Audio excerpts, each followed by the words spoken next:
iniciando com o estudo da Et a partir de Esdras, tá? Me corrijam se eu estiver errado, tá?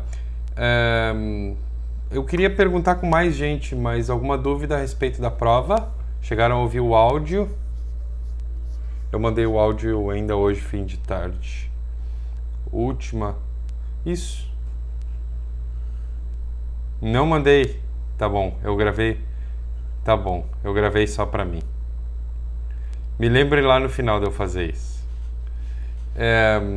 Então, tá? Mas eu gravei um áudio sobre a prova, tá? Uma coisa importante aqui é a gente discutir sobre a questão da ordem, tá, dos livros. A ordem que os livros estão no texto bíblico não é a ordem... Boa noite. Tudo bom? Uma boa. Posso desligar o microfone seu?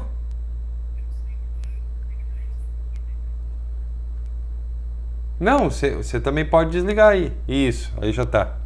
Só para não ficar com eco, né? Então, uma das coisas que eu vou falar é sobre a ordem dos livros, tá? A ordem que os livros estão no texto bíblico, tá? A ordem que os livros estão, não é a ordem cronológica dos acontecimentos, tá? E isso dá certa confusão, tá? Nós vamos ver primeiro o fim do cativeiro e depois, vamos dizer assim, aquilo que foi escrito durante o cativeiro, tá? Com Daniel, por exemplo, tá? Então, isso dá um pouco de confusão, tá? Nessa história. Então, eu tentei seguir a ordem aqui dos livros, tá? O livro de Esdras foi escrito no mesmo período que os livros dos profetas Ageu e Zacarias, tá? Esses profetas profetizaram no mesmo período da escrita, da narrativa, né, de Esdras. Então, quando quiserem perguntar, fiquem à vontade, tá?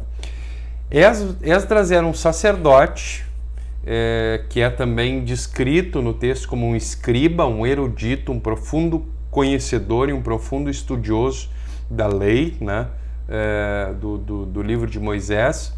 Esse livro foi escrito cerca de 440 anos antes de Cristo e foi escrito em aramaico. Deixa eu ler uma nota que eu encontrei aqui sobre o aramaico e olha como isso é curioso, tá? Extremamente curioso. Esse é um dos livros bíblicos, então, escritos em aramaico. Esse aramaico aqui é chamado de aramaico imperial, tá? Relatos desse livro estão escritos inteiramente em aramaico, que era a língua oficial do Império Persa, tá? O aramaico era uma língua semítica do noroeste, originalmente falada na Síria, um reino ao norte de Israel, e foi anexado pelos assírios no 8º século a.C. O hebraico bíblico é como se fosse um primo próximo desse aramaico imperial, tá? Que era também usado pelos assírios e pelo Império Babilônico, né? Posteriormente foi adotado pelos persas, e esse aramaico vai substituir em grande parte o hebraico na Judéia e na Galileia, e chega no 1º século, né, com um peso de forma que provavelmente Jesus e os apóstolos falavam aramaico, provavelmente não, eles falavam, né? E tem uma grande literatura do cristianismo primitivo, né, em siríaco, que é um dialeto do aramaico que sobreviveu, né, na liturgia, né, de algum número de cristãos que vivem no Líbano, no Iraque e em alguns outros lugares dessa região. Bastante curiosa essa questão, né? Então, o aramaico, né, traz aí essa característica.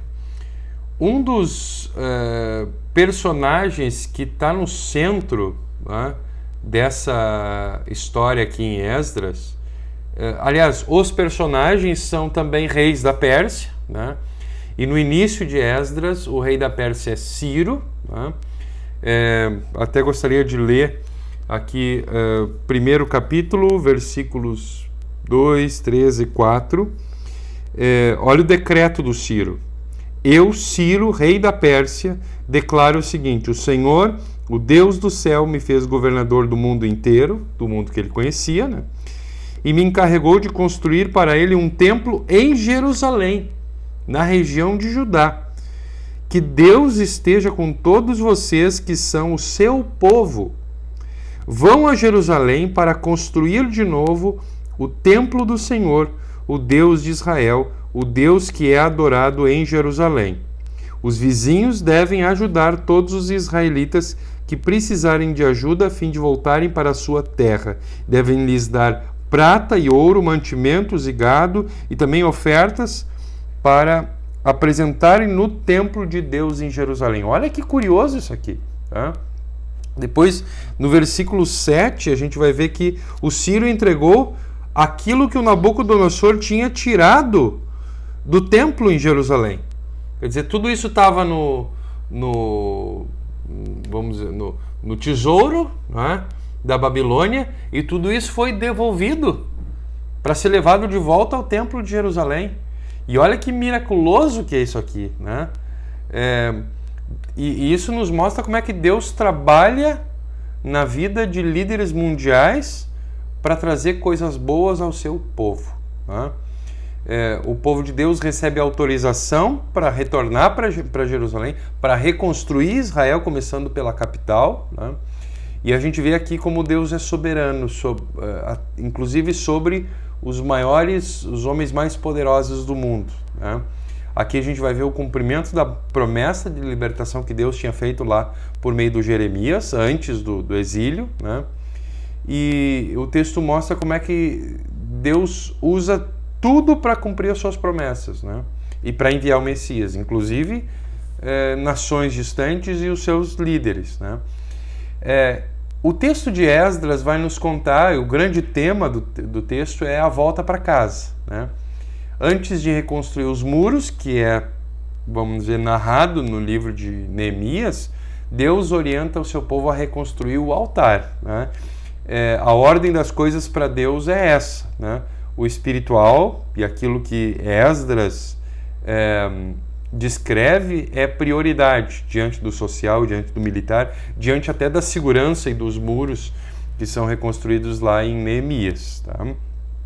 Quando vocês tiverem algum comentário, fique à vontade. Vai lá, Miné.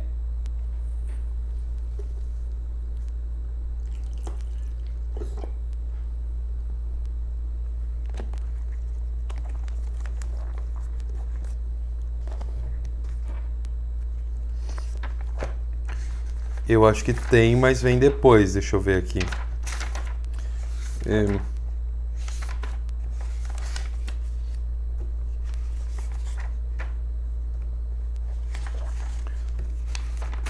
Se eu não me engano, aqui eles colocam na ordem cronológica, tá? Capítulo 59. A volta do cativeiro, tá?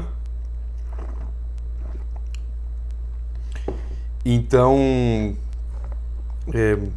aliás, destaque para este capítulo, tá? Entendam. Quem tiver ouvidos para ouvir, ouça. O capítulo 59 do Com Jesus, tá? Quando eles chegaram a Jerusalém, o povo descobre que ninguém que tinha ficado em Jerusalém, porque muita gente ficou em Jerusalém, tá? Quem foi tirada de Jerusalém foram todas as pessoas que poderiam significar qualquer tipo de liderança, tá? E ficou a ralé, né? E quem tinha ficado para trás não tinha tentado reconstruir nada, tá? Ficou convivendo com tudo destruído, tá? E essa foi a realidade que encontraram alguns líderes que retornaram, tá? E o primeiro citado foi o Zorobabel, tá? Que é uma figura importante aqui nesse contexto, tá? No capítulo 2, a gente vai ver que entre os israelitas, que o rei Nabucodonosor da Babilônia tinha levado como prisioneiros, isso é capítulo 2, versículo 1, havia muitos que eram da província de Judá, e esses voltaram para Jerusalém e Judá, cada um para sua própria cidade. Os seus líderes eram Zorobabel, Josué, Neemias e outros, tá? Mas esses são os principais. O Zorobabel é o primeiro líder, o líder do primeiro grupo, né? Que veio com 42.460 pessoas, mais seus servos e servas, né? O Josué, o Esdras, o Neemias foram outros desses líderes. E é interessante que cada um desses líderes tinha o seu próprio perfil. Eles não eram uniformes na sua, na sua condição e na sua personalidade, né? Cada um deles tinha dons diferentes, né? Uns conheciam muito a palavra de Deus, outros tinham bons contatos, por exemplo, né? Alguns lideravam muito bem pessoas, outros eram especializados em motivar os outros a agir, né? E juntos eles foram sendo usados por Deus para resgatar a identidade de Israel, né? Israel estava aqui ressurgindo das cinzas, né? Faltava tudo nessa condição, e depois a gente vai ver a narração da maneira como eles trabalharam e, por exemplo, reconstruíram as muralhas, né? Uma espada na mão, uma colher de pedreiro na outra, né? E isso é um bom contexto para que a gente possa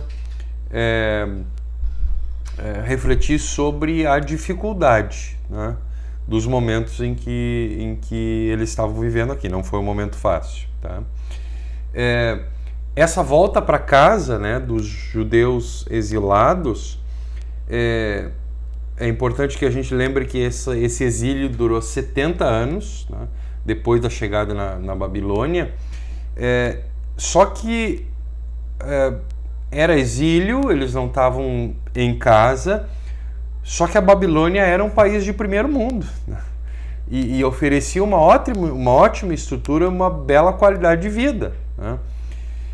Por isso, muita gente não voltou, né? E por isso também quem voltou deixando para trás uma vida de estabilidade lá na Babilônia, né? Para encarar um projeto cheio de dúvidas, né? Provavelmente tendo em vista um bem maior, né? Inclusive consequência da sua fé. Hoje essa viagem, né, da Babilônia, na cidade até Jerusalém, é uma viagem que pode ser feita em 4 horas de avião, incluindo o check-in.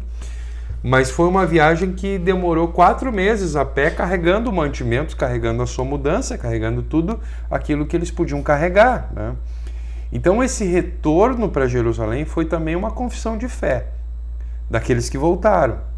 Depois a gente vai ver que ficar na Babilônia não significou necessariamente uma confissão de descrença, né? Mas esse pessoal que voltou acreditava que Deus estava cuidando deles e que Deus queria que eles estivessem envolvidos nesse projeto que era grandioso, que era reconstruir Jerusalém, tá? Depois, no capítulo 3, a gente vai ver lá nos versículos 12 e 13 que muitos sacerdotes, levitas e chefes de famílias eram velhos e tinham visto o primeiro templo. E aí imagina o tamanho da decepção ao olhar tudo destruído, né? Muita gente só tinha ouvido falar e estava vendo tudo destruído, mas não era a mesma coisa, né? Eles choravam alto ao verem os alicerces do novo templo que haviam sido colocados, mas os outros que estavam ali gritavam de alegria. E assim ninguém podia saber se o povo gritava de alegria ou se chorava, pois gritavam tão alto que de longe se ouvia o barulho. Olha que por um lado que bonito e por outro lado que triste, né? Essa volta para casa tem essa característica agridoce, né? Como quem olha um álbum de fotografia ou como quem olha algo novo que nos lembra algo antigo, né? às vezes a gente não consegue valorizar o hoje porque lembra daquilo que nós fomos ou daquilo que nós tínhamos, daquilo que nós experimentamos no passado, né? E às vezes essa maneira de olhar para o passado pode paralisar, né? Nesse saudosismo exagerado, né? Mas é bastante curioso, né? E emocionante esse retorno para casa tanto daqueles que tinham visto, né, o antigo templo, quanto para aqueles que não tinham visto, mas só tinham ouvido falar, né? E tinham tanta convicção de que Deus queria isso que, né, se aventuraram a essa viagem. Deus tem aqui uma missão principal e o Esdras é chamado para avisar o mundo inteiro sobre como Deus quer se reconciliar com o pecador, e é sobre isso esse texto, né? A gente tem no desenrolar do livro a descrição de 2 momentos de cultos especiais, né, que são também cultos de arrependimento.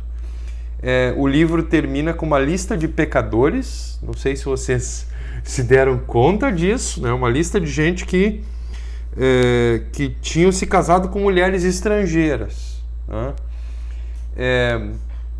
E isso também para deixar muito claro que Deus quer que a relação com Ele seja restaurada, né?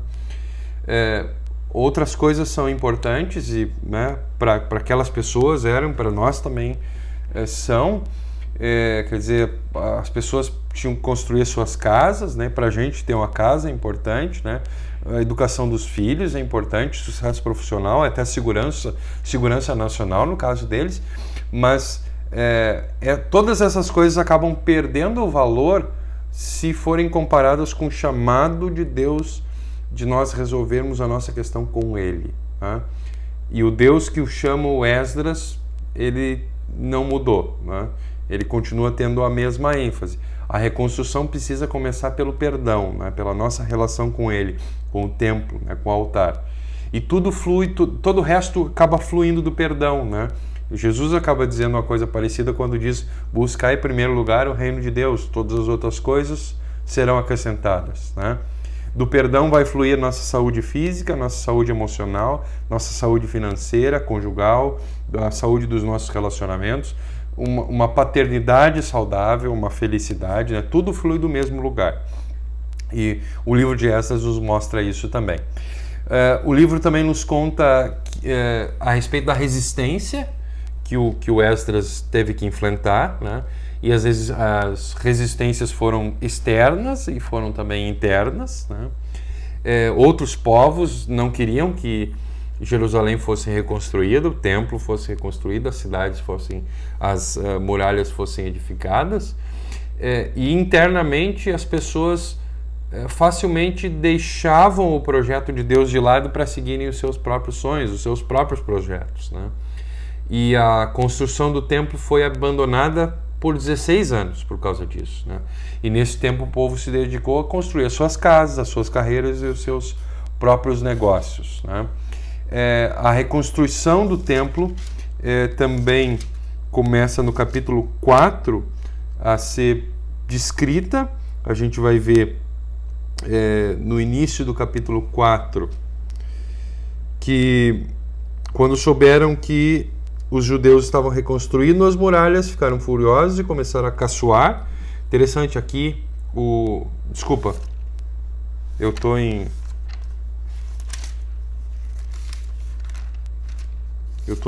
abri o livro errado agora. Capítulo 5. Profeta Ageu, profeta Zacarias começaram a dar aos israelitas que estavam em Judá as mensagens que haviam recebido de Deus. Zorobabel e Josué ouviram as mensagens e então começaram a reconstruir o templo de Jerusalém. E os 2 profetas os ajudavam. Quase no mesmo tempo, o governador na província vizinha e os seus companheiros foram a Jerusalém e perguntaram: quem deu a ordem para vocês reconstruir esse templo e consertar essas muralhas? Eles também perguntaram os nomes dos homens que estavam ajudando a reconstruir o templo, mas Deus estava protegendo os líderes israelitas e Por isso os oficiais persas resolveram não fazer nada enquanto não escrevessem sobre aquele assunto ao rei Dário, e que recebesse uma resposta. Eles já tinham recebido a autorização do Ciro, né? Então a ordem do Ciro é encontrada no capítulo 6 e o Dário então dá uma ordem autorizando que isso seja feito, que o templo fosse reconstruído baseado na ordem do Ciro, né? Depois, no capítulo 6, versículo 14, diz que os líderes israelitas progrediram na construção do templo, animado pelas mensagens do profeta Ageu e do profeta Zacarias. Eles terminaram o templo conforme as ordens do Deus de Israel e de Ciro, Dário e Artaxerxes, rei da Pérsia. Já era terceiro rei nessa linha sucessória. Acabaram a construção do templo no dia 3 do mês de Adar, no 6º ano do reinado de Dário. Então, o povo de Israel, isto é, os sacerdotes, os levitas e todos os outros que haviam voltado da Babilônia, fizeram a inauguração do templo, dedicando-o com alegria a Deus. E aqui, então, a primeira Páscoa é comemorada depois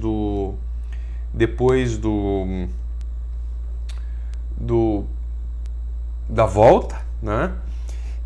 E aí vem, no capítulo 7, o Esdras com o segundo grupo, tá? Primeiro vem o Zorobabel, tá? Agora é que o Esdras vem alguns anos depois, quando o Artaxerxes era o rei da Pérsia. Ele foi da Babilônia para Jerusalém, era descendente de Arão.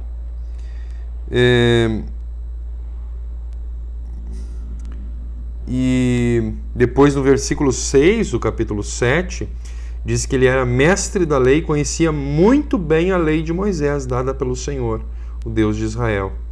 E ele é que foi falar com o Artaxerxes, né? Que lhe deu tudo o que ele pediu, pois o Senhor abençoava Esdras. Assim, Esdras foi da Babilônia para Jerusalém, né? Um erudito, um grande estudioso da lei de Moisés, né? Levou sacerdotes consigo. Aqui adiante, ele também ensinava todos os mandamentos do Senhor ao povo de Israel. E aí então ele envia uma carta para o rei Artaxerxes. Essa carta de Artaxerxes para o sacerdote, versículo 12, o mestre da lei do Deus do céu, saudações, ordeno que de todo o meu reino podem ir com você para Jerusalém todos os israelitas que quiserem, isto é, gente do povo, sacerdotes e levitas. Eu, o rei, junto com os meus 7 conselheiros, mando a você que você vá a Jerusalém ajudar para ver se a lei do seu Deus, que lhe foi entregue, está sendo bem obedecida. Olha só, um rei estrangeiro, um rei persa, falando um troço desse. Muitos dos reis de Israel não agiriam assim. Depois do versículo 20 do capítulo 7. Qualquer outra coisa que precisar para o templo será paga pela tesouraria do rei. Eu, o rei Artaxerxes, ordeno a todos os tesoureiros da província do Eufrates Oeste que entreguem imediatamente ao sacerdote Esdras, o mestre da lei do Deus do céu, tudo o que ele pedir. Deu carta branca para o Esdras diante das outras autoridades. Depois, no versículo 25, olha que milagroso que é isso aqui, né? E você, Esdras, usando a sabedoria que o seu Deus lhe deu, nomeia administradores e juízes para governarem todo o povo da província do Eufrates Oeste, isto é, todos os que conhecem as leis do seu Deus, e ensine essas leis aos que não a conhecem. Tá? Importante isso aqui.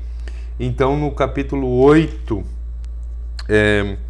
versículo 15, o Esdras reuniu toda a gente.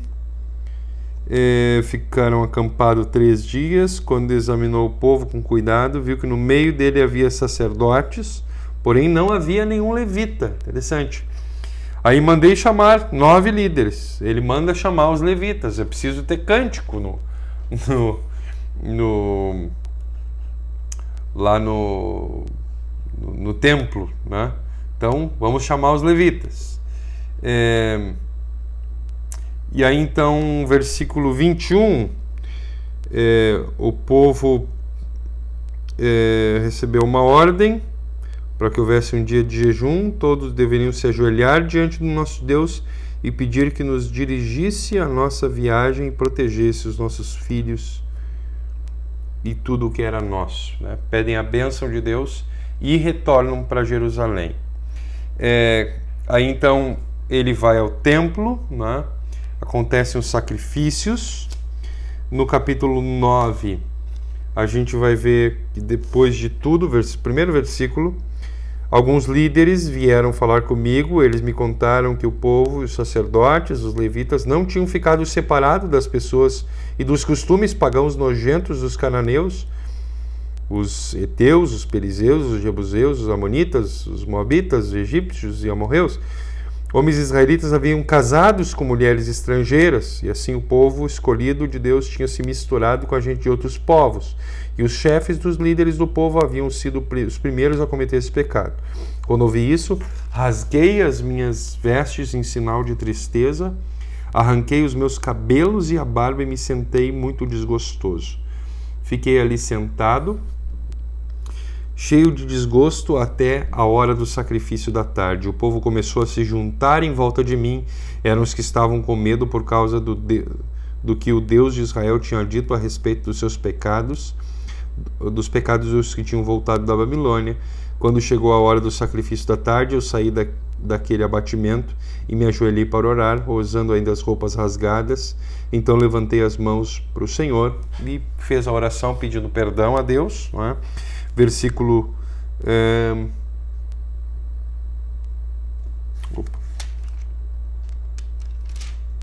15.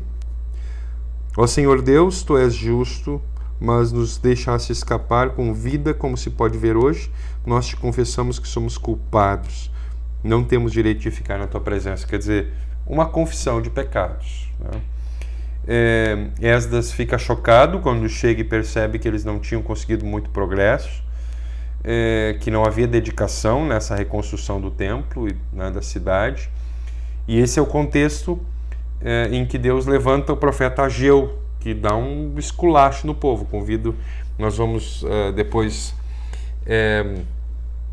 abordar esse assunto também no nosso último estudo do Antigo Testamento, né? Então Deus está dizendo: coloque em primeiro lugar aquilo que vem primeiro, né? É preciso essa volta para casa, né? Um caminho cheio de dificuldades, de percalços. E se a gente pensar bem, essa história de volta para casa na Bíblia, ela se repete muitas vezes, né? O Jacó volta para casa depois de ter roubado, depois de muitos anos, depois de ter roubado o direito de primogenitura do irmão, né? Então, quando ele se encontra com o irmão, é uma cena muito emotiva, né? Os israelitas, quando saem do Egito e voltam para Canaã, né? Volta para casa, né? O Davi, quando foge do Absalão e depois retorna para Jerusalém, ou a história do filho pródigo, né? A história de Jesus na Ascensão também é descrita como uma volta para casa, né? E tem um autor que fala que falando sobre esse texto, né, que essa volta para casa talvez seja o maior anseio do ser humano, né? E aí, quando a gente sai de casa, né, para estudar, para trabalhar ou para se casar, a gente conhece esse sentimento, né, que é o sentimento que o livro transparece, de saudade do lar, né? A gente se identifica com as coisas, né, do lugar de onde a gente veio, né? Por um lado é bom voltar, mas também esse aspecto agridoce que o livro nos conta, ele também está presente, porque quando a gente volta para casa não costuma ser a mesma coisa, né?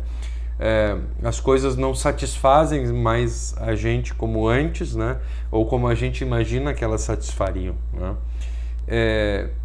E isso, esse autor que levanta essa questão ele vai relacionar esse retorno para casa dos israelitas ali na volta para Jerusalém, do cativeiro babilônico, ao desejo do ser humano do retorno ao Éden, né? E sobre isso o livro de Eclesiastes vai dizer uma frase muito interessante. Todas e cada uma... em Eclesiastes... Opa, mais alguém tentando entrar, deixa eu liberar.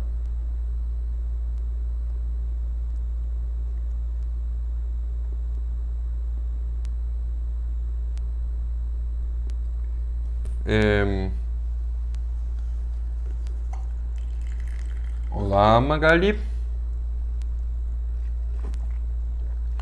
Quem não pegou o início, eu vou disponibilizar depois, tá? O vídeo, tá? Para ninguém perder nada. Até aqueles que, né, não estarão presentes. Se alguém quiser falar, fique à vontade, tá? Estamos em Esdras, mas eu quero citar Eclesiastes 3:11. Vou fazer esse exercício aqui com vocês, da gente pular. Olha só como isso tem tudo a ver com a ideia da volta para casa, tá? Eclesiastes 3:11. Deus marcou o tempo certo para cada coisa.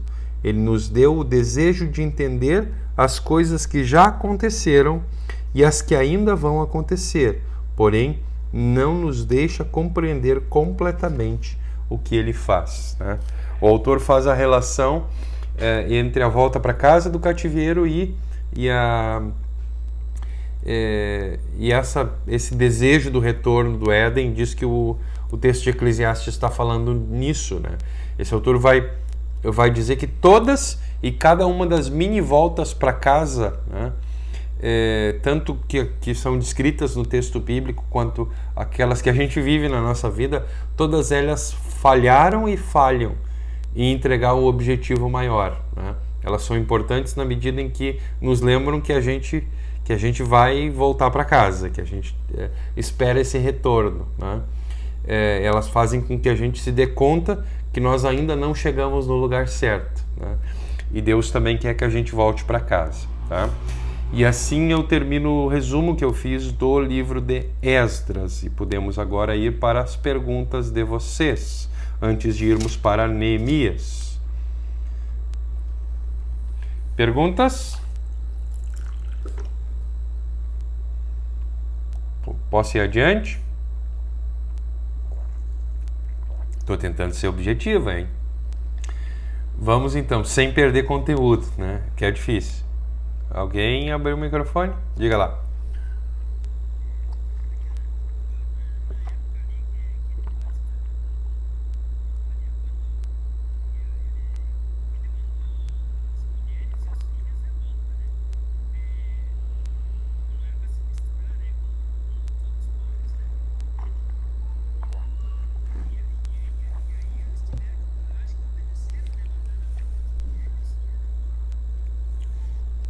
Eu vou confessar que esse detalhe se os filhos foram enviados de volta ou não, esse eu vou ficar devendo. Mas Deus ordena, não é, que na volta para casa os israelitas, os judeus aqui, porque é de Judá, né, retornando, eles não voltassem, eles não casassem com pessoas dos povos vizinhos, tá? Ali naquele contexto, tá? Por isso que o livro termina com essa lista de quem tinha casado com, né? Quem casou com estrangeiros aqui. Por quê? Porque Deus manda não casar nesse contexto aqui, tá? É curioso que quando a gente chegar em Esther, a gente vai ver que a ordem de Deus para aqueles que ficaram na Babilônia vai ser o contrário, né? Então veja como essa ordem de Deus aqui nesse contexto era para esse contexto com o objetivo, tá? Tinha, acho que a Neiva tinha também um comentário.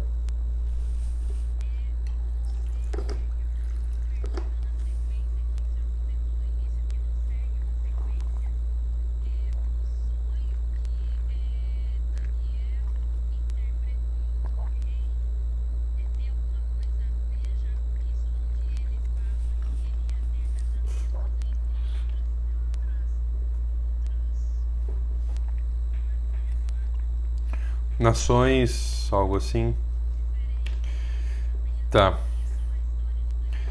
Não, não, é isso que eu falei no início. Cronologicamente o Daniel tá antes, tá? Eu tô seguindo aqui a ordem. Sim, sim, tá?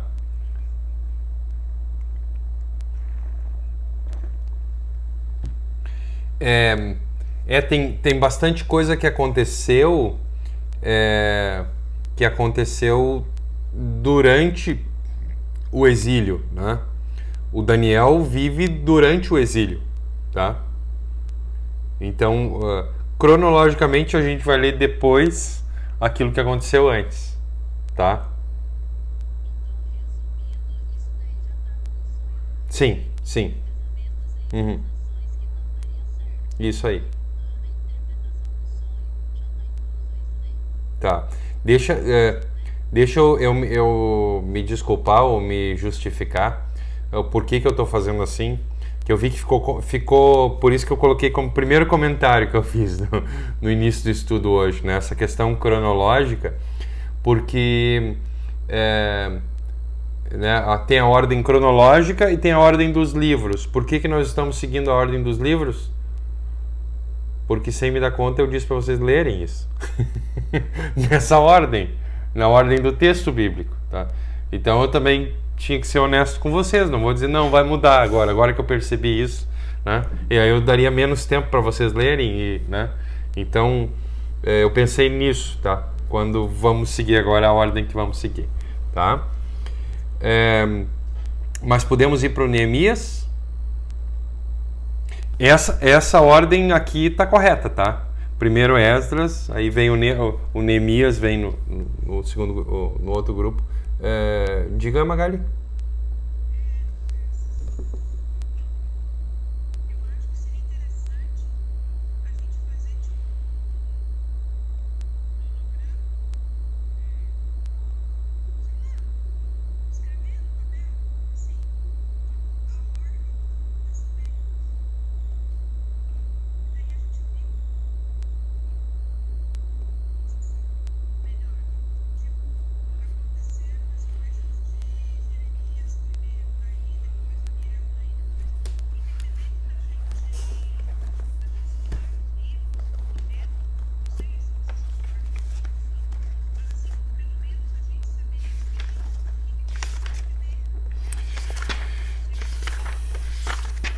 Não, fique à vontade.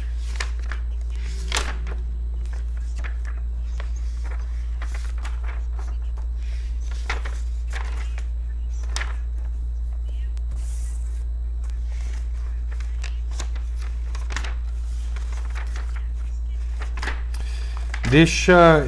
Eu tô procurando uma coisa no meu com Jesus aqui que eu não sei se tem no de vocês. Eu acho que tem, tá? Aqui, ó. Eu vou. Depois eu vou. Ele vai ser lá no final do, do capítulo 46 do Com Jesus, tá? Quando o reino é dividido, tem lá uma descrição do Reino Unido, 120 anos, certo? E da divisão dos reinos, tá? Quem foram os reis e quem foram os profetas, tá? Isso tem no de vocês? Isso é uma cronologia, tá? É uma cronologia que eu acho que deve ajudar a Magali ali e outros que, tá? Olha só, não tem, Magali, não achou?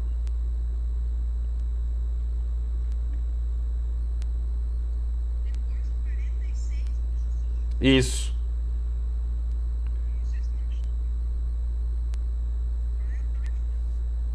127. Ah, não. É no 46 do Antigo Testamento. É que começa de novo o Novo Testamento. É. Vamos ver.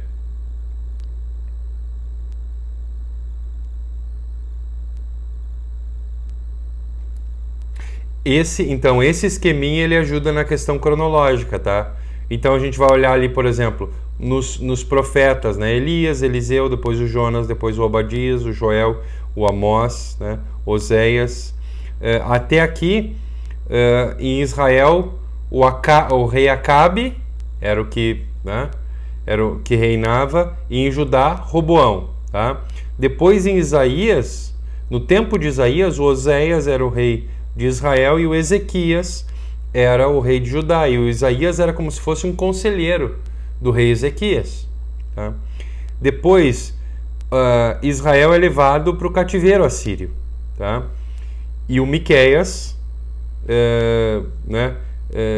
Miqueias era profeta nessa época, enquanto em Judá Manassés era rei, e aí os profetas nessa época foram Naum, Abacuque e Sofonias, aí já contemporâneo do rei Joaquim, em Judá, e foi aqui com Jeremias que, no tempo do rei Zedequias, que Judá é levada para o cativeiro babilônico, tá? E aí o Jeremias escreve Lamentações, é também o tempo do profeta Ezequiel, e aí vem o Daniel, né? E depois vem a volta do cativeiro com Zacarias, Malaquias, tá? Então a gente vai ver Ezequiel, Daniel, desse contexto, o próprio Ageu, né? Desse contexto anterior ainda, tá? A esse período que a gente está descrevendo agora, tá? Voltando e agora iniciando Neemias.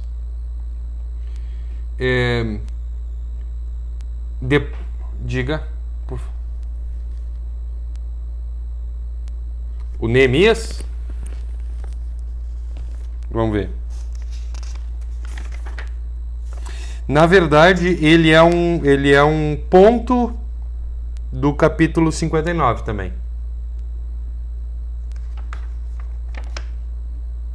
Sim. Não, é só isso mesmo que o Com Jesus trata do Neemias, tá? Mas eu acho que ele tem uma importância maior do que o Com Jesus dá para ele, tá? Por isso eu vou ampliar aqui. Diga.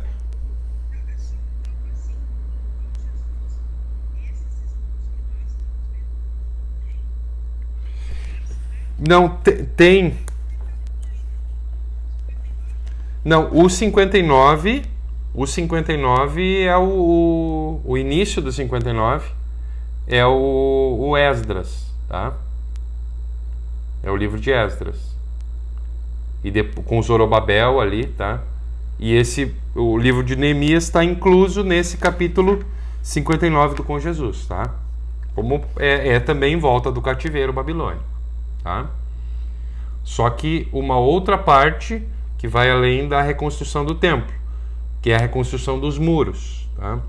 Para reconstruir os muros, Deus chama o Neemias, né? Que eram judeus que não tinha voltado para Jerusalém, mas que trabalhava servindo, era copeiro, né? Servia os drinks do rei da Pérsia. Então, a gente imagina alguém que tinha uma posição de confiança dessas no palácio, né? Que a vida dele, vamos dizer assim, provavelmente tinha um bom salário, né? Tinha estabilidade, né? Tinha boas razões para ficar pela Babilônia, e ele não era o único, né? Ele tinha aprendido, e aqui é interessante, a Esther que vem depois também vem um pouco antes, tá? O livro de Esther, tá? Também vem um pouco antes da volta do cativeiro. Então ele tinha aprendido com a Esther e com o Mordecai, que é o primo da Esther, pai, que ele estava no palácio e que ele era chamado a pensar em quem não estava no palácio, né? E ele pergunta então por Jerusalém, ele tenta ter notícias de Jerusalém, e ele se choca ao saber que estava tudo destruído, e ele decide agir, né?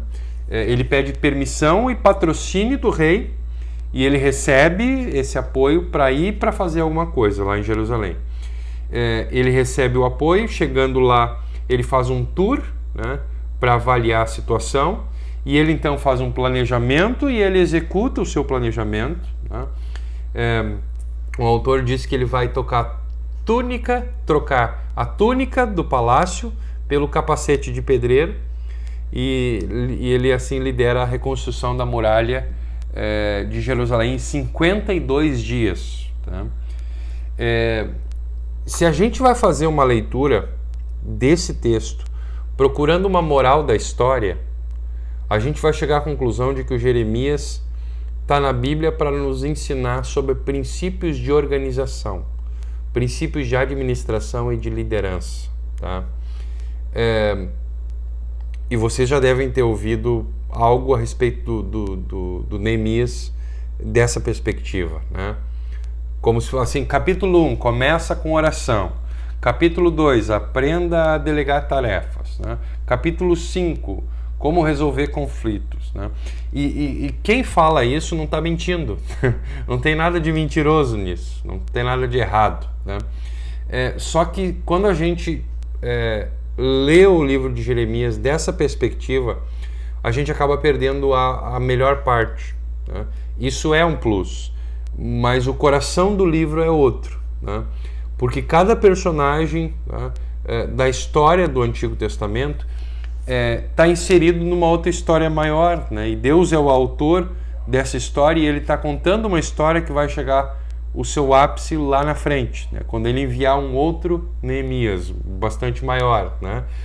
Alguém que também estava num palácio maior, mais seguro, mais confortável, e que também deixou tudo para trás para se identificar com o seu povo e para fazer pessoas, cidadãos de uma cidade muito maior do que Jerusalém, né? E só quando a gente faz esse exercício em todos os textos, né, que a Bíblia se abre. E é importante por isso fazer a distinção entre o contexto ali do Neemias e o nosso, né? Porque naquele contexto o muro era importante, né? E Deus não quer que hoje essa seja a nossa tarefa, né? Construir muros.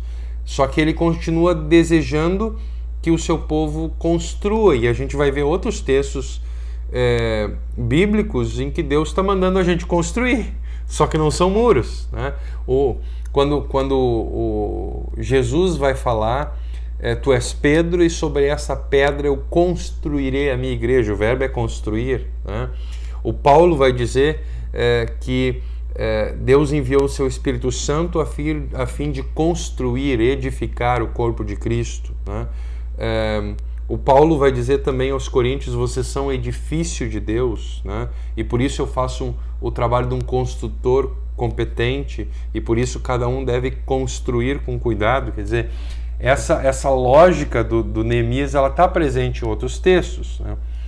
No capítulo 3 a gente vai ver uma lista longa de nomes, esses livros têm bastante isso, né? E essa lista serve para mostrar que todo mundo estava envolvido, né? Não importa se eram homens, se eram mulheres, se era gente do clero, se eram leigos, né? Se eram gente de regiões diferentes, né? De classes sociais diferentes. E aqui, nesse livro, e ele é muito especial por isso, porque há uma transição no livro de Neemias de uma realidade em que nós tínhamos grandes figuras e grandes personalidades para uma realidade em que não há ninguém carregando o piano, ninguém carregando o povo nas costas, né? O trabalho aqui não é para um ser iluminado, não é para o clero, né? Aqui a gente vê o líder trabalhando lado a lado com o povo, né? E a noção aqui é a noção contrária da ideia do vigário, né? O que é o vigário? O vigário é aquele que faz algo em lugar de alguém. Então a gente vai falar do sofrimento vicário de Cristo, né? Foi um sofrimento, mas que foi em nosso lugar. E o sofrimento de nenhum outro ser humano é em lugar de quem quer que seja, né? Quando Moisés, por exemplo, liderava o povo, com Josué acontecia o mesmo, quando Israel tinha os seus grandes líderes, a ideia do trabalho vicário estava presente. Mas aqui em Neemias existe essa transição, tá? E essa ideia vai sendo deixada para trás e vai sendo trabalhada mais adiante, né? Não há daqui para frente uma centralidade em um grande personagem, mas no povo como um todo, né? Quer dizer, a partir de agora o trabalho deve ser realizado por todo mundo, né? Todos com uma mão na massa, né? E aqui algo começa a ser cozinhado, vamos dizer assim, que só vai estar pronto lá no Novo Testamento, né? Quando a gente vai ver que as pedras vão ser pedras vivas e todos têm um chamado para construir, né? Cada um é responsável por uma parte da reconstrução da muralha aqui e cada um tem um lugar, né? Assim como lá naquela cidade a muralha não podia ficar de pé só com um ser iluminado trabalhando, agora o Pedro, o Paulo ensinam lá no Novo Testamento que cada um recebe de Deus dons diferentes para edificar o povo de Deus e cada um está sendo agora convocado para trabalhar junto, né? Deus não nos une por acidente e entre as pessoas que a gente convive tem gente que só a gente vai poder ajudar, né? Nenhum de nós estaria onde está, nenhum cristão estaria onde esteve se Deus não quisesse que essa pessoa estivesse lá, né? Deus tem um lugar para todo mundo e por outro lado, para a gente conseguir trabalhar junto não dá para cada um fazer o que bem entende, né? E um aspecto importante por isso vai ser a unidade desse trabalho para a reconstrução do muro, né? E uma das expressões que mais se encontram em Neemias é a expressão ao lado de, né? As pessoas estavam sempre ombro a ombro, né? E a gente vai ver no capítulo 4, versículo 9, texto dizendo assim: mas nós oramos ao nosso Deus e colocamos homens para ficarem de vigia contra eles de dia e de noite. Não parece contraditório isso? Nós oramos a Deus por proteção e nós colocamos guardas. A gente costuma pensar, e a gente gosta de pensar, que quem ora a Deus pedindo por proteção não precisa botar guarda. E quem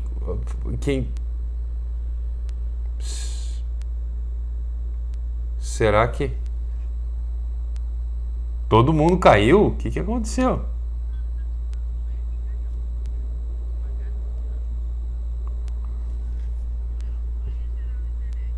Rapaz, que estranho.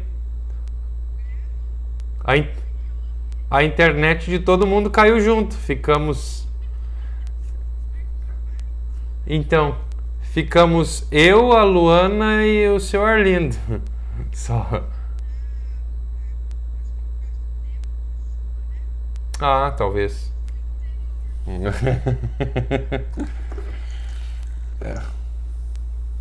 Não. Então, vamos ver. Eu estava falando de Neemias 4:9. Vocês chegaram a ouvir a leitura? Então vou ler de novo. Olha só. Neemias 4:9. Nós oramos ao nosso Deus e colocamos homens para ficarem de vigia. Normalmente a gente pensa que se a gente ora a Deus, se a gente confia mesmo que Deus vai nos guardar, nos proteger, não precisa botar ninguém para vigiar. E se a vigilância está sendo bem feita, não precisa pedir para Deus guardar. O que a gente tem aqui é uma tensão muito presente no texto bíblico e está em outros textos, tá? Que que é a tensão entre a responsabilidade humana e a providência divina. Isso é uma das tensões. Tensão é uma força puxando para cada lado, né? É uma tensão e a gente não resolve uma tensão. A gente deixa ela ali. A gente deixa uma força puxando para cada lado, né? E o texto bíblico é cheio de tensões, né? E se a gente resolve as tensões, a gente violenta o texto bíblico. Tá, mas afinal, é lei ou é evangelho? Né? Os dois, né? Mas já ou ainda não? Os dois. Essa tensão também entre a providência divina e a responsabilidade humana também está presente. Por isso nós oramos a Deus pedindo proteção e colocamos guarda, né? Isso está presente, quer dizer, a dinâmica da ação de Deus e dessa responsabilidade humana na vida cristã, ela é muito presente, né? Tem um ditado latino que é ora et labora, né? Quer dizer, aquele que ora também coloca em prática aquilo que pediu, né, para Deus fazer. Nós vamos ver, por exemplo, o apóstolo Paulo, quando está viajando e todo mundo acha que vai morrer, o apóstolo Paulo diz: eu estou dizendo em nome de Deus, ninguém vai morrer. E aí quando os marinheiros começam a se apavorar e vão se jogar no mar, o Paulo vai dizer: se vocês se jogarem, todo mundo vai morrer. Como assim? Como é que Deus promete que ninguém vai morrer? E aí então o pessoal começa a se jogar no mar e diz: se todos se jogarem no mar, todo mundo vai morrer, né? Quer dizer, existe essa tensão entre a responsabilidade humana e a providência divina, né? Tem um livro sobre interpretação bíblica que se chama Entendes o que lês? E nesse livro o autor diz o seguinte: a inspiração do Espírito Santo não dispensa a transpiração. O que ele quer dizer com isso? É muito comum que a gente, usando essa mesma lógica aqui, a gente vai dizer: não, mas só um pouquinho, o Espírito Santo vai orientar o pastor a interpretar o texto bíblico e a pregar. Para que ele precisa estudar? Não precisa estudar. Abre a Bíblia, lê e sai pregando. O Espírito Santo não promete colocar palavras na nossa boca. Jesus promete isso, que vai enviar o Espírito Santo para que ele coloque palavras na nossa boca. Então, só que a promessa de Jesus e a ação do Espírito Santo, elas não dispensam a transpiração.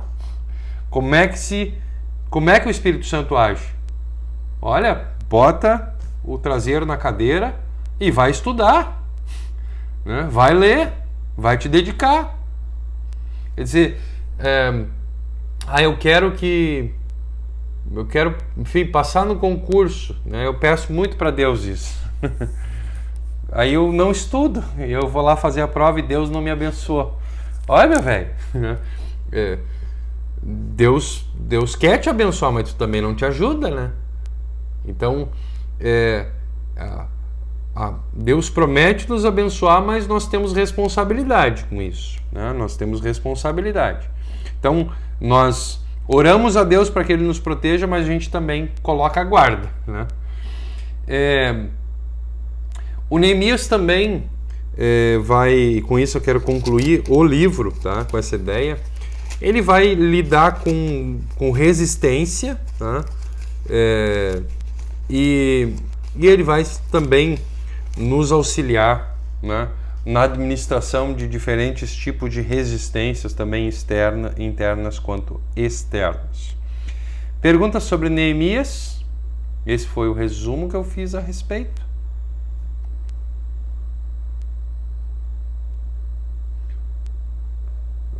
acho que... Não sei se o Omiro está falando com a gente. Se está, o microfone está desligado.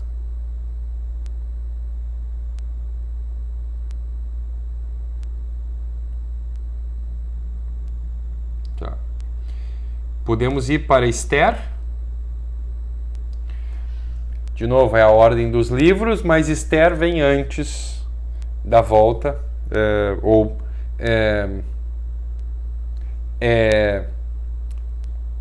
vamos dizer assim, ela é contemporânea, tá?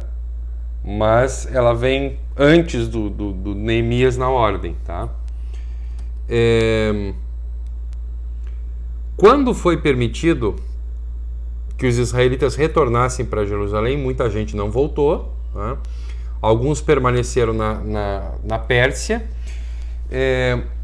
e a história da Esther começa quando o rei Xerxes, que é o Assuero, né, dá um banquete para exibir o seu poder, a sua glória e a sua esposa, que era a Vaste, né, e num ato de afronta ao rei, a rainha se nega a aparecer e ainda oferece um banquete paralelo. O rei então depõe a rainha e começa a buscar uma nova rainha. Tem como se fosse um concurso de beleza, né? E a Esther, ou a Hadassah, que era o nome dela em hebraico, é selecionada, né? Ganha o concurso. Ela era uma israelita, mas ela esconde a sua origem. Olha só, capítulo 2, versículo 10. Esther fez conforme Mordecai tinha mandado e não disse nada a ninguém a respeito da sua raça e dos seus parentes. Depois, no versículo 20, seguindo o conselho de Mordecai, Esther ainda não tinha dito a ninguém que era judia. Ela continuava a obedecer Mordecai como tinha feito nos tempos de menina, quando ele a estava criando. Ela começa a história e a sua relação com o rei muito colaborativa, né? Muito mais colaborativa do que a antiga rainha, até porque a antiga rainha tinha sido deposta por isso, né? E talvez seja interessante a gente analisar com os olhos de ideologias do século XXI, porque diferentes ideologias costumam ficar incomodados com a postura da Esther, né? Gente que pensa que a mulher deveria se impor mais e tudo mais, vão pensar na Esther como submissa demais, né? Ao extremo, e gente mais conservadora também vai ficar incomodado com a postura da Esther, porque ela não impõe limites, né? Como Daniel faz, por exemplo, né? E por meio dessas concessões é que ela ascendeu ao trono, né, da Pérsia ao lado do rei, né? E essa é uma história, né, quase como um conto de fadas, né? Uma bela história da jovem que conquistou um lugar no palácio. No capítulo 2, versículo 17, a gente vai ver que o rei gostou dela mais do que qualquer outra moça, e ela conquistou a simpatia e a admiração dele, como nenhuma outra moça havia feito. E ele colocou a coroa na cabeça dela e a fez rainha no lugar de Vaste. Aqui a gente vai perceber também a ação do Mordecai, que era o primo, que era também o pai de criação, né? Que é colocado numa posição também dentro do palácio, e que ganha a confiança do rei quando salva a vida do rei, denunciando um esquema, né, que planeja tirar a vida do rei. E essa história é uma história que nos fala da importância de estarmos no palácio, ou nos palácios em que Deus nos coloca, né? Porque haviam ascendido ao poder algumas pessoas que tinham a agenda de destruir os judeus, né? Um camarada chamado Amã. E ele conseguiu que o rei fizesse um decreto que dizia que os judeus eram uma ameaça para a sociedade persa e que qualquer persa teria o direito de matar aqueles imigrantes e de ficar com os bens deles, né? E esse decreto tinha dia e hora para começar a vigorar. E por isso Mordecai lamenta na praça central, vestido de pano de saco, e ele faz uma mensagem chegar à rainha Esther, né? Você está no centro do poder e você tem que fazer alguma coisa. No capítulo 4, no versículo 14, na primeira parte, diz assim: se você ficar calada numa situação como esta, do céu virão socorro e ajuda para os judeus, e eles serão salvos. Porém, você morrerá e a família do seu pai desaparecerá. Quer dizer, pode falar? Quem?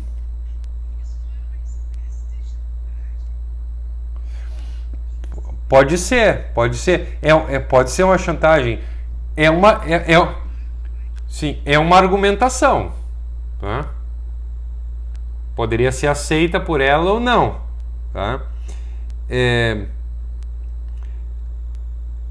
Mas o pedido é: você precisa usar o seu lugar no palácio, né?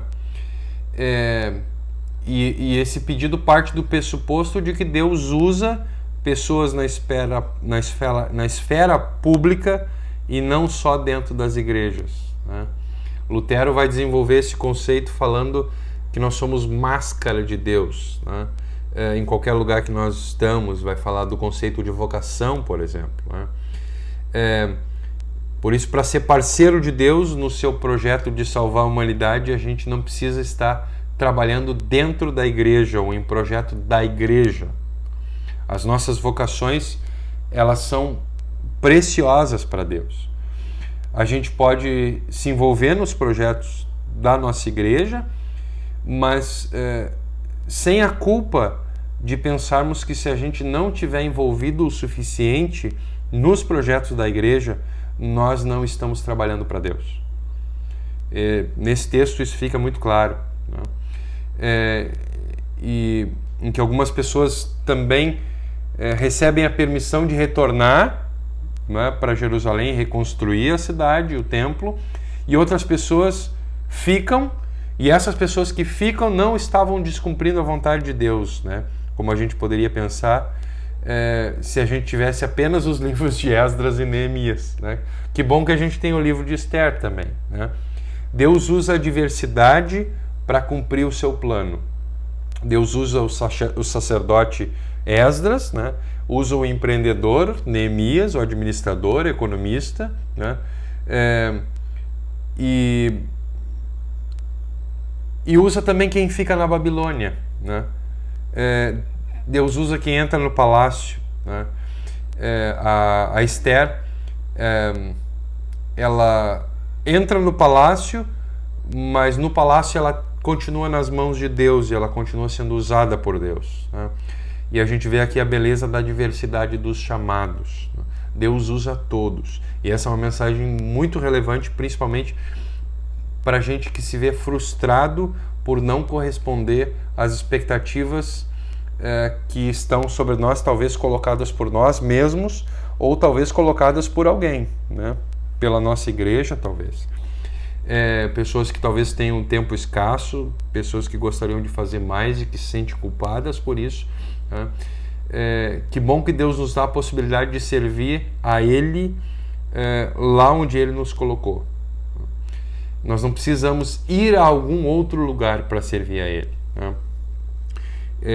Existiram muitos cristãos em palácios, né, ao longo da história da igreja, né, em lugares privilegiados em algum sentido, e é importante que a gente se pergunte qual é o nosso palácio, né, qual é a nossa, né, o que tem a ver com a nossa posição social, a nossa posição profissional, os nossos círculos sociais, né, se nós temos, o que nós temos de capital social, de capital cultural, financeiro, de capital espiritual privilegiado, que pode ser útil para muita gente que está lá fora do palácio, né? Que está à margem.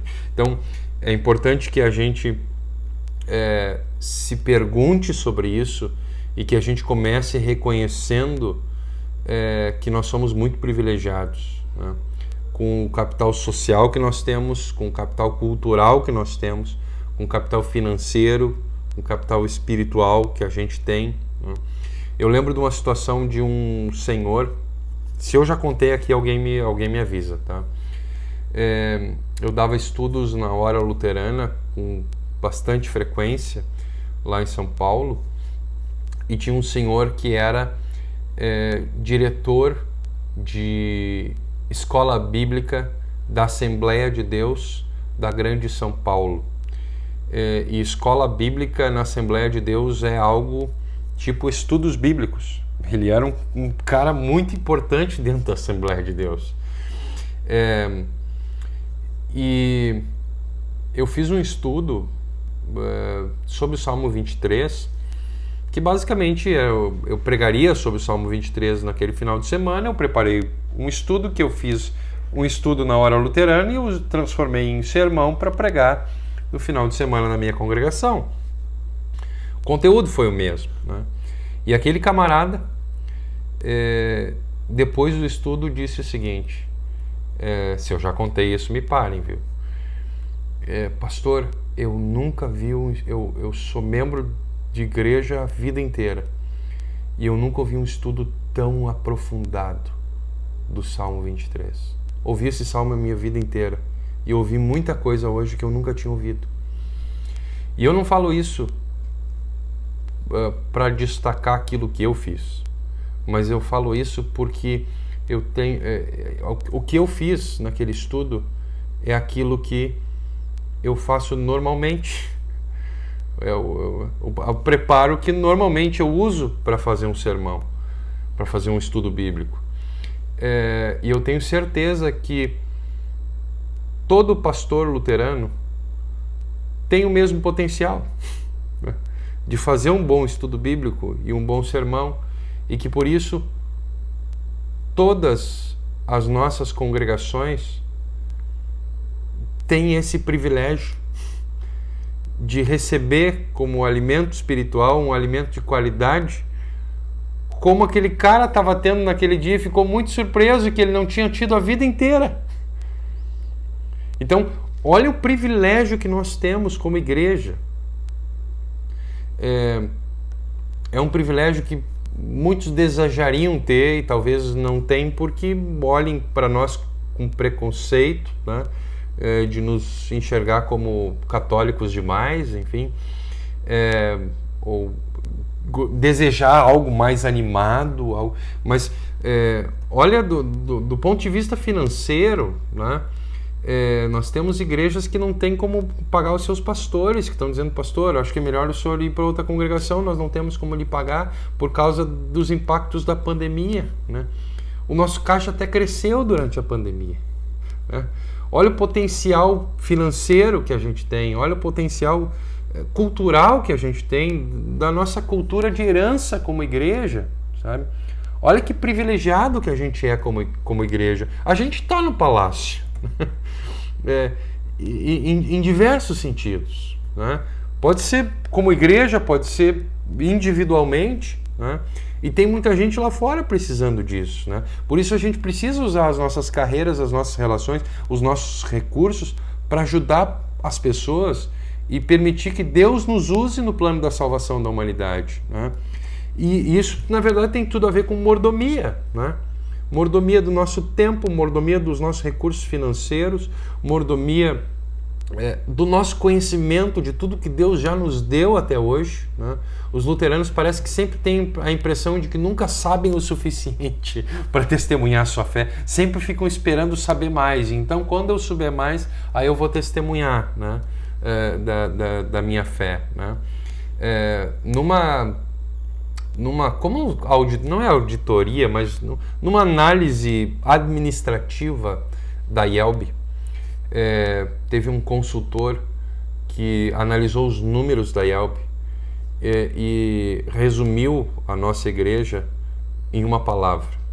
E a palavra que ele usou é tímida. Timidez.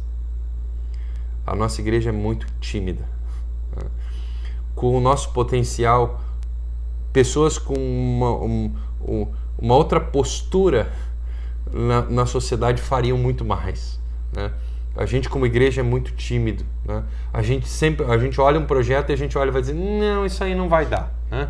Isso aí, né, é demais pra gente. A gente é pequeno, né?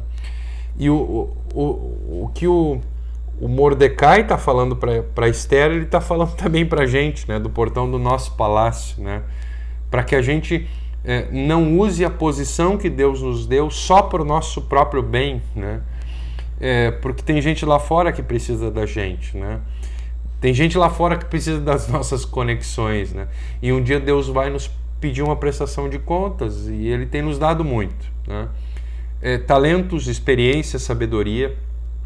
Nenhum cristão chegou onde chegou apenas para melhorar o seu currículo, para engordar a sua conta bancária só, né? E Deus abre por isso a porta dos nossos palácios, né? Ou do palácio para a gente, né? Nos dá dons, nos coloca em funções, em contato com pessoas para os objetivos dele, né? A gente conhece muita gente por bem dessas pessoas, né? E por isso estar no palácio é importante e ao mesmo tempo é perigoso. E esse é outro aspecto que eu quero destacar agora. Olha só no capítulo 4, versículo 11. Olha o que a Esther disse para o Mordecai. É do conhecimento de todos, desde os servidores do palácio até os moradores de todas as províncias, que ninguém, seja homem ou mulher, pode entrar no palácio, no pátio de dentro do palácio, para falar com o rei, a não ser que tenha recebido ordem para isso. A lei é esta: quem entrar sem licença do rei será morto, a não ser que o rei estenda o seu cetro de ouro para essa pessoa. E já faz 1 mês que o rei não me manda chamar. Olha como esse pedido que o Mordecai estava fazendo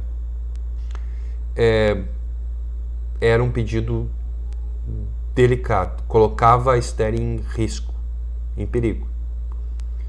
E isso que ela não disse, mas está subentendido, e a minha antecessora foi deposta por causa do seu atrevimento.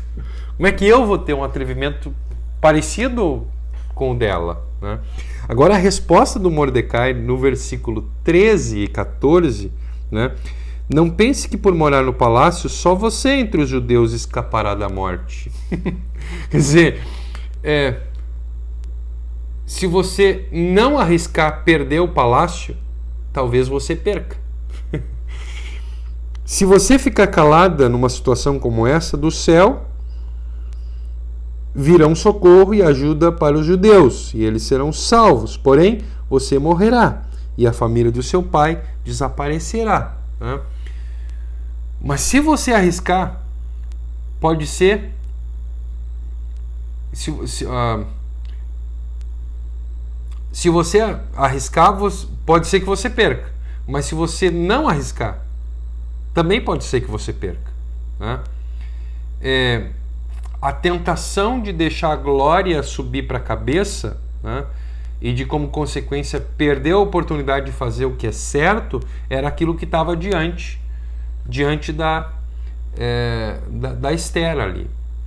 Ela tinha que aprender a viver no palácio, né? E primeiro o Mordecai expõe o perigo, né, dela não se arriscar, né? E depois ele abre a janela da fé, no final do versículo 14. Mas quem sabe, talvez você tenha sido feita rainha justamente para ajudar numa situação como esta. Mastiga isso, né, Esther? Pensa um pouco sobre isso. Por que será que tu está na posição que tu está, né? É importante que a gente mastigue isso também, né? Na posição que a gente está, né? Porque o palácio pode nos aprisionar e o próprio palácio pode se tornar a nossa perdição, né? E como é feio, como é triste quando a gente percebe que subiu para a cabeça de alguém, né? Quando o poder escravizou alguém, né? Quando alguém foi sequestrado e nem se deu conta, né? Pela sua posição, né? Ninguém quer que algo atrapalhe a sua escalada para o sucesso. Com a Esther não era diferente, né? Ninguém está naturalmente disposto a ajudar os de fora do palácio, né? E principalmente se isso se isso significar um risco, um perigo para nós e para nossa posição no palácio, né? Mas isso também pode ser um sinal de que o palácio já nos tem nas mãos e não o contrário, né? E não precisa ser assim, Deus não quer que seja assim, né? A gente só vai ter condições de se arriscar quando a gente perceber que isso também foi feito por nós, por Jesus, né? E a gente se pergunta por que a Esther conseguiu ser heróica como ela foi, né? É só porque ela percebeu que a identidade dela não estava no palácio, que a identidade dela estava no Deus que havia tornado ela rainha. E o Mordecai aqui está ajudando a Esther a perceber isso, né? O palácio, dessa forma, pode ser uma bênção, né? Quando ele não se torna a nossa identidade. Só assim o palácio não nos devora, né? A identidade dela estava em algo muito mais profundo do que o palácio, né? Do que a posição dela como rainha, né? A identidade dela estava na fé dela e naquele em quem ela cria, né? Não sei se vocês perceberam, mas o texto diz: talvez você tenha sido feita rainha. E aqui a tradução ela traz a característica do texto hebraico de maneira muito fiel, na voz passiva.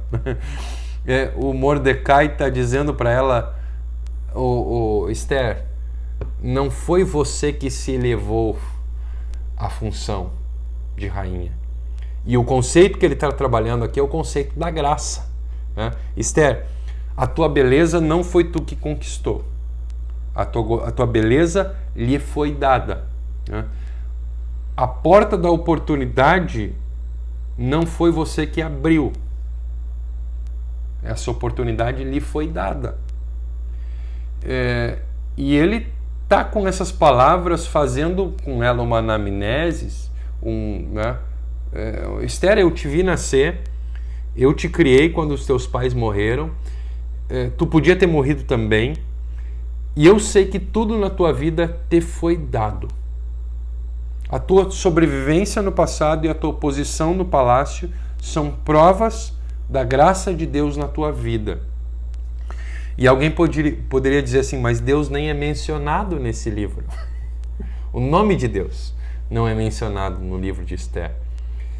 E teve um autor que disse que essa omissão é justamente a parte mais genial do livro. Deus está aqui em silêncio, escondido, para nos ensinar que mesmo que nós não o vejamos, ele está agindo e ele é o protagonista, né? E é assim na nossa vida, né? Quando a gente assume algum cargo, né? É ele quem nos eleva, é ele quem, né? Tudo nos foi dado. Alguém?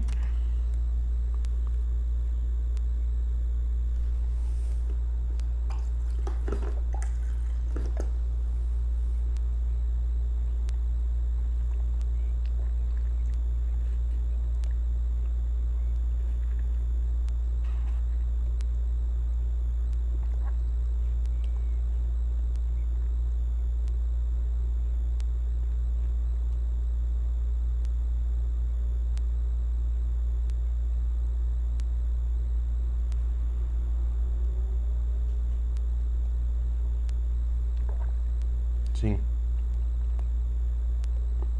Verdade. Pois é, quando a gente diz isso para alguém a respeito de algo que é nosso, né? Quando eu estou falando do meu patrimônio ou de alguma posição que eu ocupo, né, as pessoas costumam reagir dizendo, olha, mas eu me esforcei, né? E a gente concorda, né? E Deus sabe o quanto, né? Mas lembra da dinâmica da ação de Deus e da responsabilidade humana, né? Sem a ação de Deus, nenhum esforço seria suficiente, né? Além disso, a gente se esforça usando para isso os talentos, a sabedoria, os dons, a energia, os recursos que não foram criados por nós mesmos, né? Mas que nos foram dados, né? Também aquilo que a gente conquista é graça de Deus. E a gente pode ter mérito, né? Mas o maior dos méritos é ser objeto da graça de Deus, né? A consciência da Esther foi aqui acordada quando ela foi lembrada que ela não caiu de paraquedas lá no palácio, né? Que ela não conquistou nada com os seus méritos, né? E ela, a partir daqui, ela passa a agir como rainha e como serva de Deus. Olha o que ela diz no versículo 16 do capítulo 4. Final do versículo. Depois falarei com o rei, mesmo sendo contra a lei, e se eu tiver de morrer por causa disso, eu morrerei. Olha como é forte isso aqui. Tá? Se eu tiver que morrer, eu vou morrer. Então que seja. Tá? Olha que detalhe importante. No livro, ela é chamada 14 vezes de rainha. Sabia que ela é chamada 13 vezes de rainha depois de dizer essa frase aqui? Antes de dizer essa frase, ela só é chamada de rainha uma vez. E ela não fica só nas palavras daquilo que ela disse, embora aquilo que ela disse tenha sido muito forte. Ela age, ela vai à presença do rei, por um lado com todo respeito, mas determinada, né? Ela consegue sensibilizar o rei, ela evita o extermínio dos judeus e tudo termina num banquete, né? Esse livro tem uma perspectiva missionária também muito bonita, né? E nos conta como viver no palácio é a disposição de obedecer a Deus de maneira incondicional, né? E a Esther passa a não ser só um modelo e um exemplo, mas é importante que a gente enxergue a Esther até enxergar nela aquele também para quem ela sinaliza, para quem ela aponta, né? E a gente pode fazer de novo as ligações, os links entre a Esther e Jesus. Ela foi aquela que se identificou com o povo, mesmo estando no palácio, né? E que mediou a salvação do povo, né? E porque ela se arriscou, ela pôde mediar, né? Assim como Jesus, que vivia no mais glorioso palácio e que deixou essa glória, né, entregando a sua vida. E com isso eu termino o resumo que eu fiz de Esther e quero ver se temos perguntas antes de irmos para Jó. Por favor.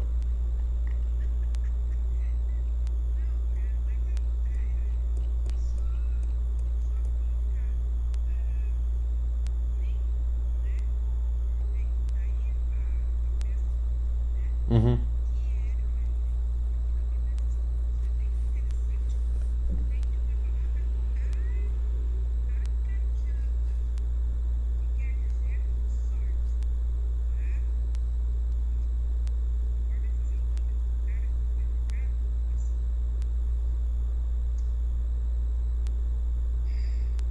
Oh, Amã.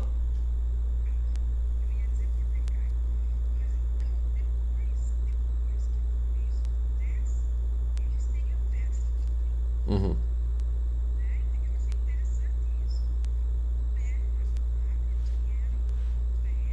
Uhum.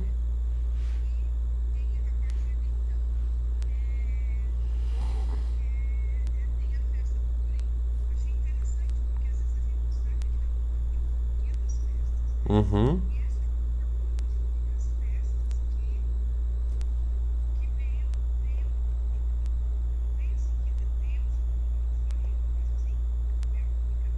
Eu acho que sim, eu não tenho a certeza a respeito.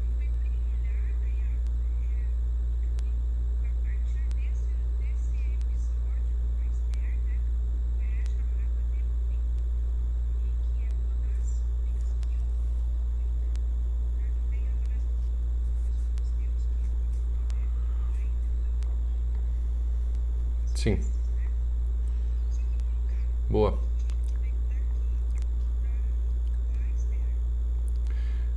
Podemos ir para o Jó? Agora que eu vi que eu tenho bastante material ainda. Tá. O Jó, ele não está na ordem cronológica também. E se nós formos colocar ele na ordem cronológica, provavelmente ele vai lá para junto do Abraão. Ele é contemporâneo dos patriarcas. Tá? O hebraico do livro de Jó é um hebraico extremamente arcaico. Tá? A gente pode acompanhar um monte de discussão que tem em vista a pergunta: se Deus é bom e justo, por que ele permite que as pessoas boas sofram? Né? E essa é a pergunta do livro de Jó. Né? Enquanto discutem sobre o assunto, o Jó e os seus amigos ignoram a verdadeira razão por trás do sofrimento do Jó, que é o desafio. E eles não conhecem esse desafio, né, que o diabo faz para Deus. Pois bem, o livro começa com o Jó tendo uma família de comercial de margarina, né, riquíssimo, um exemplo de servo dedicado e bem-sucedido de Deus, e com a conversa entre Deus e Satanás. E é Deus quem toca no assunto, né? Olha, tu viu meu servo Jó? E aí então, no capítulo 1, versículo 9, Satanás responde de uma maneira muito forte também: será que não é por interesse que o próprio Jó te teme? Aqui está o teólogo da prosperidade, né? O argumento é que as pessoas só temem e amam a Deus por temer o castigo e por buscar as bênçãos materiais que Deus pode dar, né? Talvez espirituais também, por interesse, né? Agora imagina isso, por exemplo, num casamento, né? Eu caso, mas é para me livrar de uma falência, eu perdi tudo, né? Então, eu caso, mas é porque eu quero viver da renda que tu tens, né? Então, o Jó é muito utilizado por Lutero, por exemplo, para desenvolver aquilo que ele chama de teologia da cruz. E o livro vai nos mostrar que o diabo pode tentar e até causar o sofrimento, né? Mas ele depende da autorização de Deus e que Deus que impõe limite ao sofrimento, né? A gente vai ver as tragédias do Jó, perdendo tudo, né, o que ele tem, e o seu sofrimento. A gente vai ver inclusive Deus dando autorização para que a saúde dele seja abalada, e é muito tentador que a gente tem que tirar Deus da jogada, né, e dizer que Deus não tinha nada a ver com o sofrimento, mas Deus autoriza o sofrimento, né? Um dos pontos altos do livro é a reação do Jó no versículo 21 do capítulo 1. Nasci nu, sem nada, e sem nada vou morrer. O Senhor Deus, o Senhor tirou. Louvado seja o seu nome.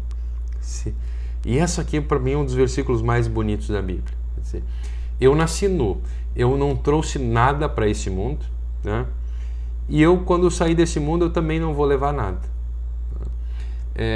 Tudo aquilo que eu tinha não era meu, né? Me foi dado. Foi Deus quem me deu. O Senhor deu. Quer dizer, Ele me deu, me cobriu de bênçãos. Ele é a fonte das bênçãos.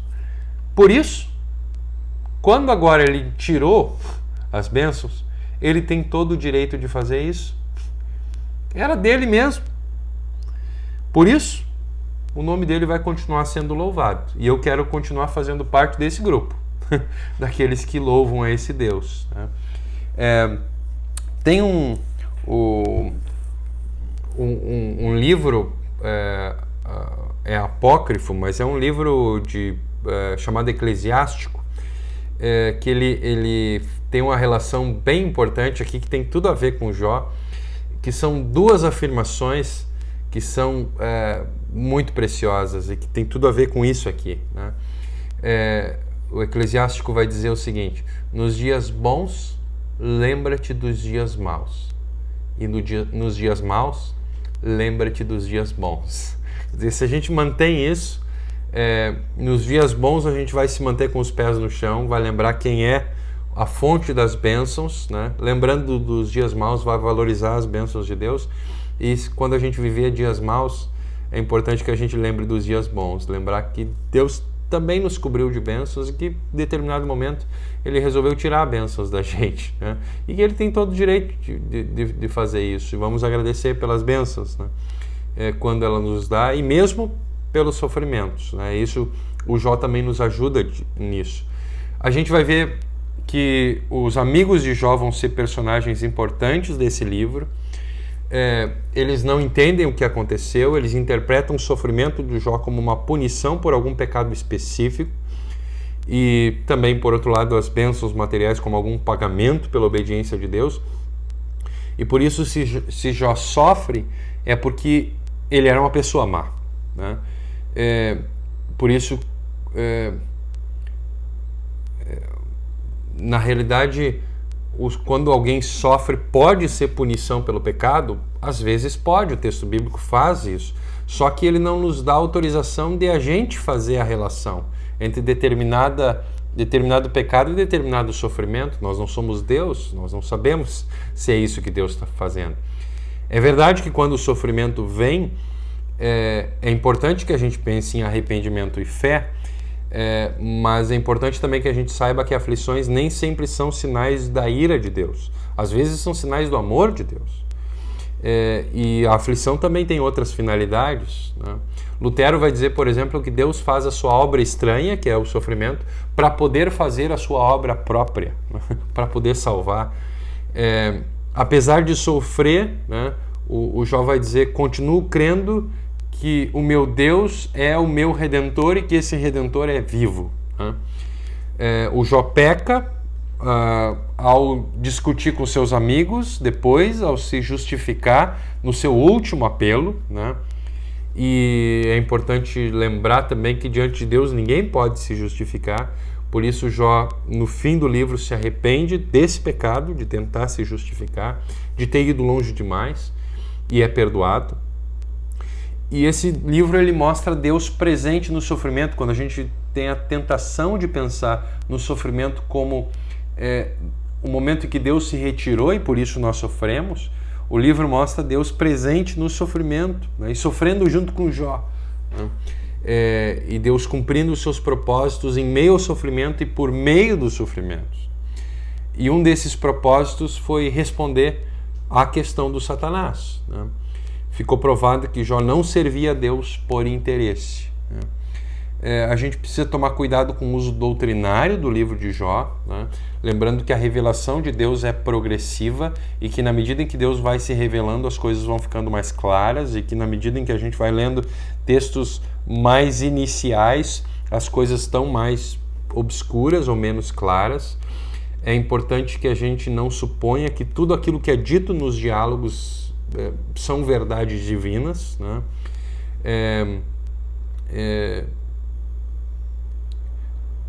E que o propósito dos diálogos nos textos é entender o quanto é difícil compreender os propósitos de Deus e interpretar prosperidade ou sofrimento, né? E termino o meu resumo de Jó dizendo que, apesar da falta de entendimento de Jó e da sua falta de habilidade para explicar o sofrimento, ele se agarra na sua fé em Deus e na confiança de que ele segue crendo no seu Redentor. Perguntas sobre Jó? Estou tentando ser mais rápido ainda. Se alguém quiser, abra o microfone, por favor. Se não, vamos para os Salmos. Também não trouxe leitura dos Salmos, de Salmos específicos, tá? Os Salmos são como se fosse o inário do povo de Deus. E é um inário com muito conteúdo, né? O nosso inário tem nesse sentido a sua inspiração nos Salmos, né? Não é um inário que tem em vista só umas melodias e, né, pouco conteúdo, né? Os Salmos foram escritos para serem cantados. Eles faziam parte da vida religiosa e do culto de Israel, né? Tanto público quanto em particular. Lutero aprende a fazer uma leitura cristocêntrica dos Salmos, né? aula que Lutero dá é sobre os salmos. Ele conhecia muito os salmos, porque cantava muitos salmos como monge. Os salmos nos incentivam a louvar como congregação, né? Cantar, o povo de Deus cantar junto, e o povo de Deus cantar de forma responsiva, né? Junto com o sacerdote. Isso que a gente tenta de alguma forma replicar nos cultos, né? Também os líderes de louvor são citados e usados no Salmo, mas não do jeito que costumam ser usados hoje em dia, né?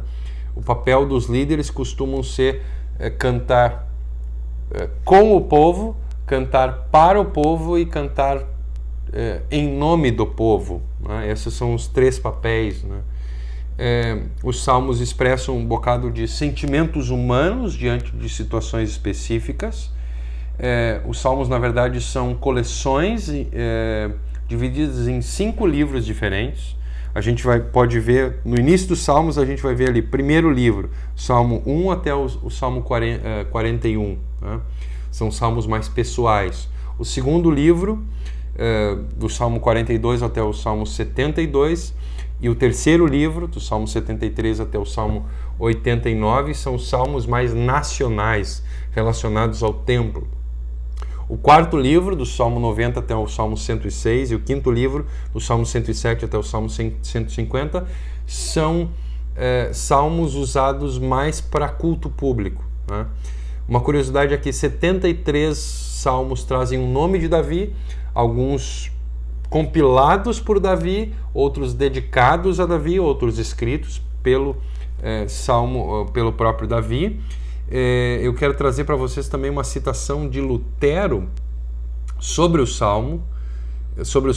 Ele vai dizer o seguinte: em resumo, se quiseres ver as santas igrejas cristãs pintadas em cores e formas vivas e representadas num pequeno quadro, então olha para o livro dos Salmos diante de ti.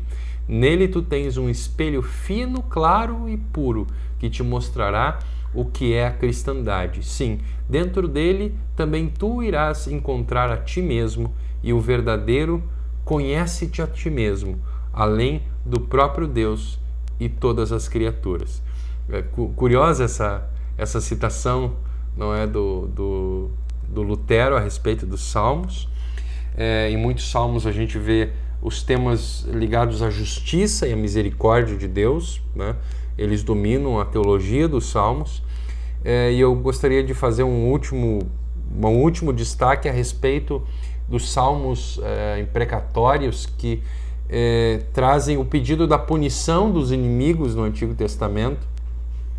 E a melhor explicação que eu encontrei para isso é que daquele lado da cruz esse pedido fazia sentido, né?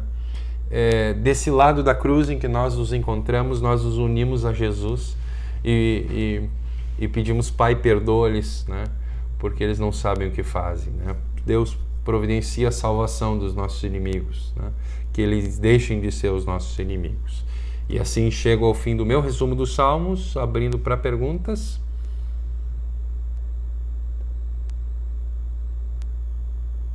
Estou tentando ser bem objetivo. Se tiver, só abrir o microfone. Se não, já vou para Provérbios.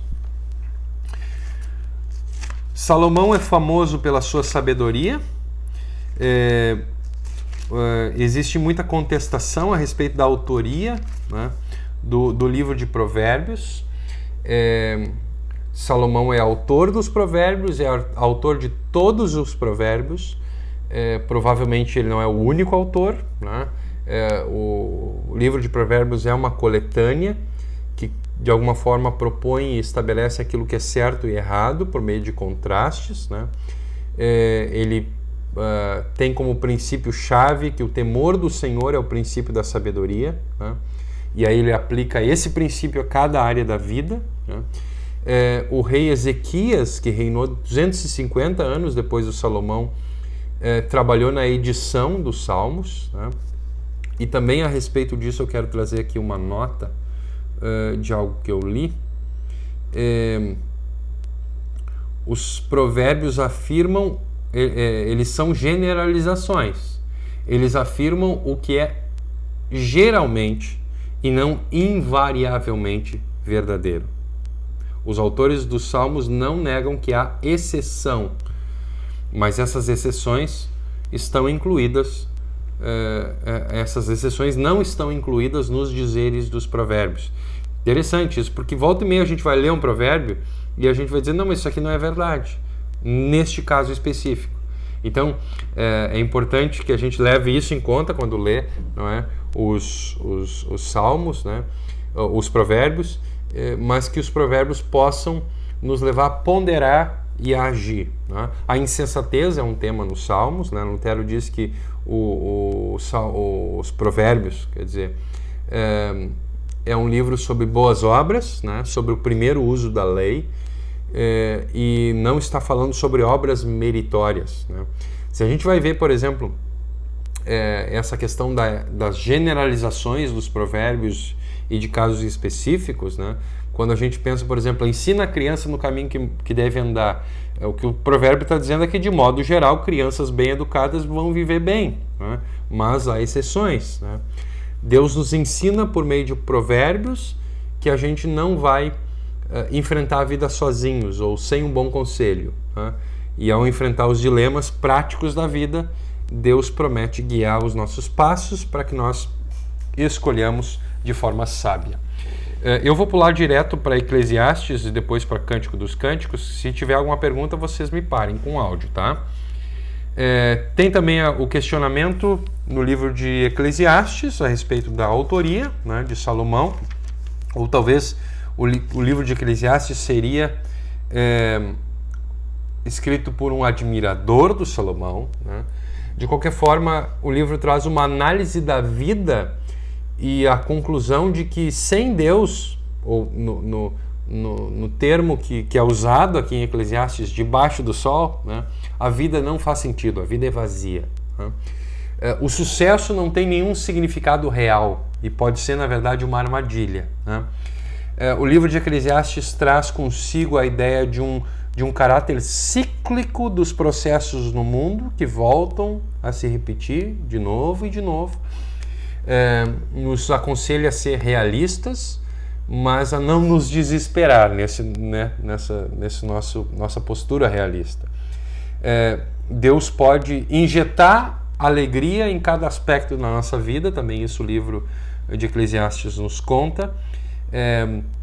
Deus quer que nós encontremos satisfação plena, mas não na vida em si, mas nele. Que nós aproveitemos a vida, mas não como um epicurista, como epicureus. E ele inclusive cita ditos dos epicureus. Né? Quer saber se a gente vai morrer mesmo? Então, como é que é? Comamos e bebamos, pois amanhã morreremos. Esses eram os epicureus, né? Que nós aproveitemos a vida, mas não dessa forma, mas como alguém fiel a Deus, porque a nossa vida e a nossa alegria dependem dele. Né?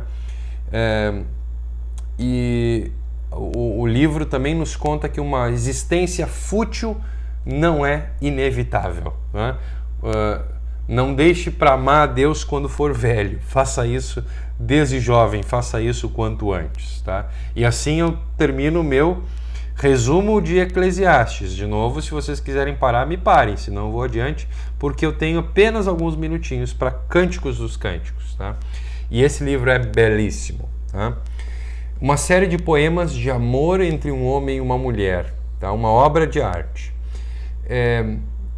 De alguma forma, traz consigo a comparação que o texto bíblico faz do